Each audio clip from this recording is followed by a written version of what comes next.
എല്ലാവർക്കും പുതിയ വീഡിയോയിലേക്ക് സ്വാഗതം. ഞാനിപ്പോൾ പോകുന്നത് തൃശ്ശൂർ മെഡിക്കൽ കോളേജിലേക്കാണ്. അവിടെ ഫ്രണ്ടിന് സുഖമില്ലാണ്ട് അവിടെ ഇന്നലെ അഡ്മിറ്റ് ആക്കിയിട്ടുണ്ടായിരുന്നു.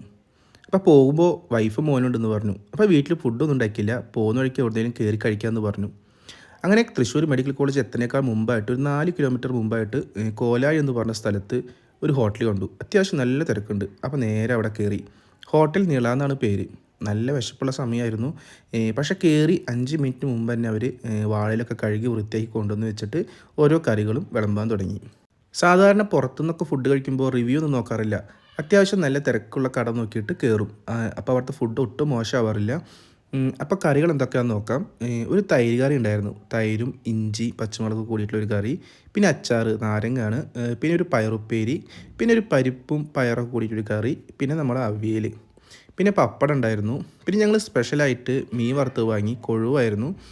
പിന്നെ ഓംലെറ്റ് വാങ്ങിയിരുന്നു കേട്ടോ. അത് കഴിഞ്ഞ് ചോറ് കൊണ്ടുവന്ന് വിളമ്പി. അത്യാവശ്യം ചെറിയൊരു ചൂടുണ്ടായിരുന്നു. അതിലേക്ക് നല്ല സാമ്പാർ ഒഴിച്ചു.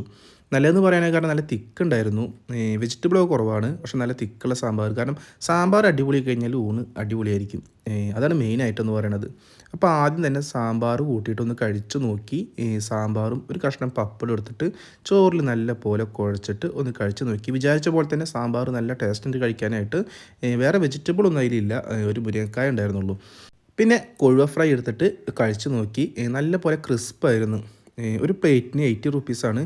ഞാൻ പുറത്തുനിന്ന് ഉച്ചക്ക് ഊണ് കഴിക്കുകയാണെങ്കിൽ കൊഴുവ ഫ്രൈ ഉണ്ടെങ്കിൽ അതാണ് കൂടുതലും മേടിക്കാറ്. സംഭവം ചെറിയ നല്ല ടേസ്റ്റാണ്. പിന്നെ അതുപോലെ തന്നെ റേറ്റും കുറവാണ്. അപ്പോൾ ആ കൊഴുവ ഫ്രൈ എടുത്തിട്ട് ആ ചോറിൽ ഒന്ന് ചെറുതായിട്ടൊന്ന് മിക്സ് ചെയ്തിട്ട് അത് കഴിച്ച് നോക്കി. സംഭവം അടിപൊളിയായിരുന്നു. നല്ല ടേസ്റ്റ് ഉണ്ടായിരുന്നു. പിന്നെ ആ തൈര് കറി കുറച്ച് കൂട്ടി. തൈരും സാമ്പാറും കൂടി നല്ലപോലെ കുഴച്ചിട്ട് ഒന്ന് കഴിച്ച് നോക്കി. ആ പച്ചമുളകുകളെ കാരണം ചെറിയൊരു എരിവൊക്കെ ഉണ്ടായിരുന്നു. സംഭവം കുഴപ്പമില്ല കേട്ടോ. പിന്നെ അച്ചാർ. സാധാരണ ഹോട്ടലിൽ അച്ചാറൊക്കെ വലിയ കാര്യം ഉണ്ടാവാറില്ല. ഒരു ഏവറേജ് ആയിരിക്കും. ഇത് പക്ഷേ കുഴപ്പമില്ല. അത്യാവശ്യം കുഴപ്പമില്ലാത്ത ടേസ്റ്റൊക്കെ ഉണ്ടായിരുന്നു. എല്ലാ കറികളും നല്ല ടേസ്റ്റ് ഉണ്ടായിരുന്നു കേട്ടോ. ചില ഹോട്ടലൊക്കെ പോയി കഴിഞ്ഞ് കഴിഞ്ഞാൽ കറികളൊക്കെ വെറുതെ പേരിന് കൊണ്ടുവന്ന് വെച്ച പോലെ ബിലോ ഏവറേജ് ടേസ്റ്റ് ആയിരിക്കും. പക്ഷേ അതുപോലെയല്ല കേട്ടോ. ഇവിടെ എല്ലാ കറിക്കും അതിൻ്റേതായ ഒരു ടേസ്റ്റ് ഉണ്ടായിരുന്നു കഴിക്കാനായിട്ട്. നല്ല നാടൻ കറികളായിരുന്നു എല്ലാം.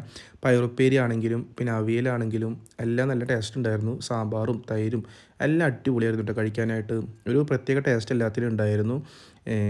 ഫുഡ് എന്തായാലും എനിക്ക് നല്ലപോലെ ഇഷ്ടപ്പെട്ടു. പിന്നെ സ്പെഷ്യലായിട്ട് വാങ്ങിയ ഓംലെറ്റ് ആണെങ്കിലും കൊഴുവ ഫ്രൈ ആണെങ്കിലും അത്യാവശ്യം ടേസ്റ്റ് ഉണ്ടായിരുന്നു. അപ്പോൾ നമുക്കിതിന് റേറ്റ് വന്നത് ഏകദേശം ഒരു 290 രൂപയായിരുന്നു. ഊണിന് 90 രൂപയായിരുന്നു അവർ ചാർജ് ആക്കിയത്. അത്യാവശ്യം കുഴപ്പമില്ല. സാധാരണ നോർമൽ ഹോട്ടലിലൊക്കെ 70, 60 ഉണ്ട്.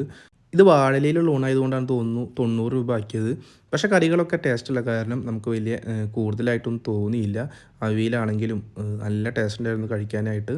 ആ പപ്പടം കൂട്ടിയിട്ട് ആ പയറുപ്പേരിയും എല്ലാ കറികളൊക്കെ കൂട്ടിയിട്ട് കഴിച്ച് നോക്കി. സംഭവം അടിപൊളി ടേസ്റ്റായിരുന്നു കഴിക്കാൻ.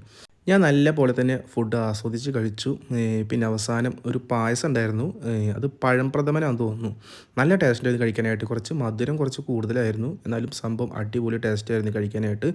വൈഫ് കഴിച്ചില്ല. അപ്പോൾ അതും കൂടി ഞാൻ കഴിച്ചു. അങ്ങനെ നല്ലപോലെ ഫുള്ളായിട്ട് വയറ് ഫുള്ളായി കഴിച്ചതിന് ശേഷമാണ് ഇറങ്ങിയത്. റേറ്റ് ഞാൻ പറഞ്ഞില്ല 290 രൂപയായിരുന്നു. പക്ഷേ അത് കൂടുതലായിട്ടൊന്നും തോന്നിയില്ല. അപ്പോൾ ഇതാണ് ഇന്നത്തെ വീഡിയോ. നിങ്ങൾക്ക് ഇഷ്ടപ്പെട്ടെങ്കിൽ ലൈക്ക് ചെയ്യണം, സബ്സ്ക്രൈബ് ചെയ്യണം, സപ്പോർട്ട് ചെയ്യണം. അടുത്ത മറ്റൊരു വീഡിയോ ആയിട്ട് വീണ്ടും കാണാം.